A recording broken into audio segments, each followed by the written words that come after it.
안녕하세요. 박용덕입니다. 최근 19년간 기출문제 해설 강의입니다.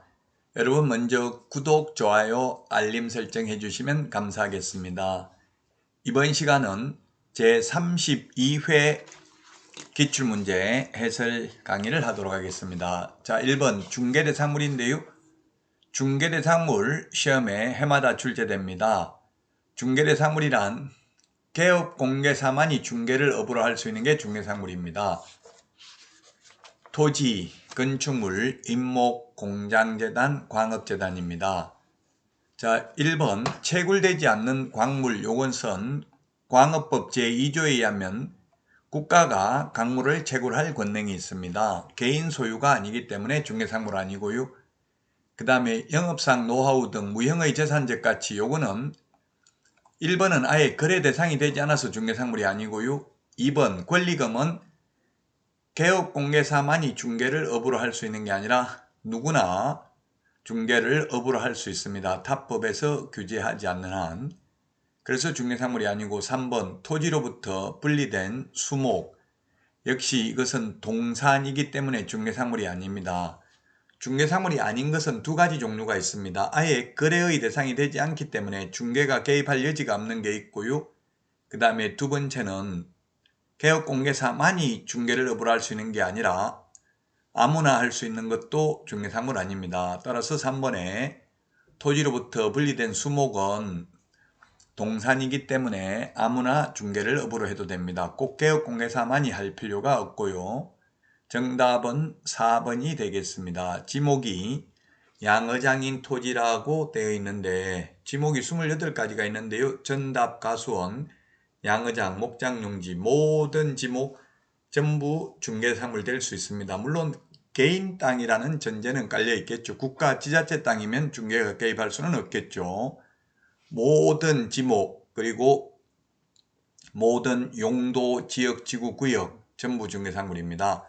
그 다음에 가압류, 가처분, 가등기된 것, 전세권 설정된 기된 건 사법상 제한이 있지만 거래의 대상은 될 수 있기 때문에 중개상물 되겠습니다. 5번 이게 소위 대토권인데요. 이주자 택지를 공급받을 수 있는 지위인 대토권은 아직 위치와 면적이 특정되기 전이기 때문에 거래할 수 없습니다. 불법입니다. 그러므로 중개대상물이 아닙니다. 중개상물 4번이 정답이 되겠습니다. 다음은 2번 보도록 하겠습니다. 정책심의위원회에 대해서 옳은 것을 모두 고른 것은 했네요. 기억을 보면 위원회는 보수 변경에 관한 사항을 심의할 수 있습니다. 위원은 위원장 1명 포함하여 7명 이상 11명 이내의 위원으로 구성을 하고요. 디귿의 공인중개사 정책심의위원회는 국토부 장관이 아니라 국토부 제1차관이 되겠습니다. 그래서 X고요. 리얼은 위원장이 부득이한 사유로 직무를 수행할 수 없을 때는 위원 중에서 호선된 자가 아니라 위원장이 미리 지명한 자가 직무를 대행합니다. 그래서 정답은 1번이 되겠습니다. 협회 공제운영위원회의 경우 부위원장이 직무를 대행하죠. 그러나 공인중개사 정책심의위원회는 부위원장이 없습니다. 2번에 1번이 정답이 되겠습니다. 그 위원 숫자도 보면은 정책심의위원회는 7명 이상 11명 이하고요. 협회 공제운영위원회 위원은 19명 이하고 주택임대차 위원은 9명 이상 15명 이하고 상가 임대차 위원은 10명 이상 15명 이하입니다. 그리고 분쟁조정위원회의 경우 5명 이상 30명 이하가 되겠습니다. 다음은 3번 문제 보도록 하겠습니다. 3번 문제. 3번 이건 뭐냐면은 지금 부동산 실권리자 명의등기에 관한 법률이죠. 실권리자 명의등기에 관한 법률이 되겠습니다. 소위 등기 명의신탁이 되겠습니다. 지금 갑이 매도인이고요. 갑이 매도인이 되겠고요. 그 다음에 매수인이 을입니다. 이 을 매수인이 신탁자고요. 병이 수탁자입니다. 병이 수탁자가 되겠습니다. 병이 수탁자. 자, 그러면 2020년 10월 1일 갑과 을은 갑 소유의 X토지에 관하여 매매계약을 체결하였다.